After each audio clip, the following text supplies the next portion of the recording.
Morning, it's Barry Doyle. I'm a lawyer here in Chicago. I'm talking today about off-the-clock injuries. What do I mean by off-the-clock injuries? Off-the-clock injuries are injuries that basically happen when you're not exactly working, but there is some connection to your employment. And it's an issue that has really special application for truck drivers in particular, because there's so much time that you spend where you're off the road doing things that are work related, but you're not officially working. This is valuable information for anyone who drives a truck. And if there are people in your circle of friends who fit that description, then hit like, hit share, and provide this information to them, because it is valuable information. If they don't need it today, God knows they may need it tomorrow or some other time. Once again, we're talking about off-the-clock injuries. We're talking about why these have special application for truck drivers.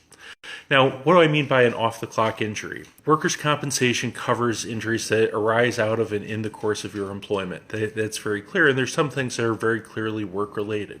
If you get into a crash while you're driving your truck, you're very clearly covered. If you hurt yourself loading or unloading a truck, or tarping it, or doing your inspection, or any number of other things, you're pretty clearly covered, and those are situations where you don't have to worry about. But there are a number of situations, especially for people who drive on the road, where that issue of whether you're in the course of your employment and whether the injury arises out of your employment is a lot less clear. And talk about some of the things you might do as a truck driver that raises these kind of issues. Things that happen when you're away from home but taking your rest time because of the hours of service requirements. Coming and going from work, in particular leaving truck yards, leaving terminals can be a hazardous undertaking sometimes. So those are issues that really do have special application for truck drivers.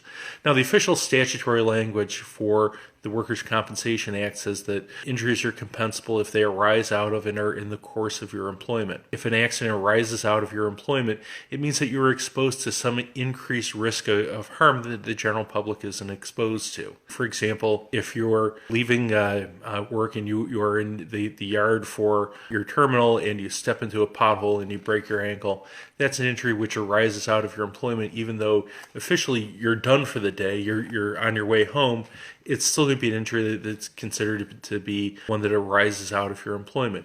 Basically, the question of in the course of your employment comes down to an issue of, is there a work-related connection between the injury and the employment? These are always things that are questions of fact when you are presenting a case at the Workers' Compensation Commission. The reason that these things are questions of fact is because there's always 100 little facts that make every case different. But what makes it important for you as a truck driver that these are questions of fact is that once a case is presented, an arbitrator makes findings of fact. And basically those findings of fact are what you're stuck with. Sometimes if you say you lose a case, well, I'll just appeal.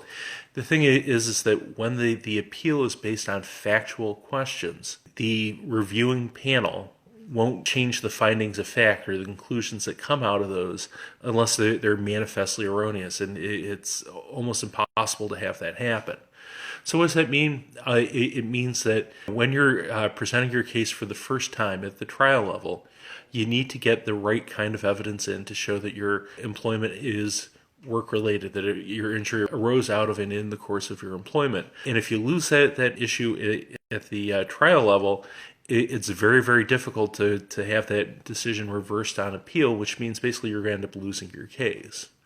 Now, the issue of off-the-clock injuries, and I know a lot of truck drivers aren't paid in the traditional dollars per hour style. What I'm talking about are injuries where you're really not exactly working. These are coming and going from work, injuries while you're away from home, but you're traveling, you're taking your mandated rest periods. Those are things that really do have some connection to work. You're not home, you're not doing activities that are of your free choosing, so there is some connection to your employment. And then the question really becomes, does this arise out of it in the course of your employment? It's an issue that I can't begin to tell you in this broadcast how it gets decided. There's a million different fact scenarios as to how something may or may not have happened. But the thing is that if you have a quote-unquote off-the-clock injury where you're coming and going from work, where you're hurt during an accident that happens during mandated rest periods because of hours of service requirements, those are things that are at least worth a look at. And getting a consultation from an experienced workers' compensation lawyer to find out whether or not this is something that's potentially covered by workers' comp. That's a service that our firm offers. We're happy to answer questions about that. You can call our office at 312-263-1080. We're happy to answer those questions. There's no charge for the call. If you need more information, you can click the link in the header here and visit my site, www.rightsofinjuredtruckers.com. There's a book that's available for free download there. You can download it and use it for yourself or pass it on to somebody who may be able to use that kind of information. Anyway, I hope this is helpful. If I can be of further help, please feel free to contact me.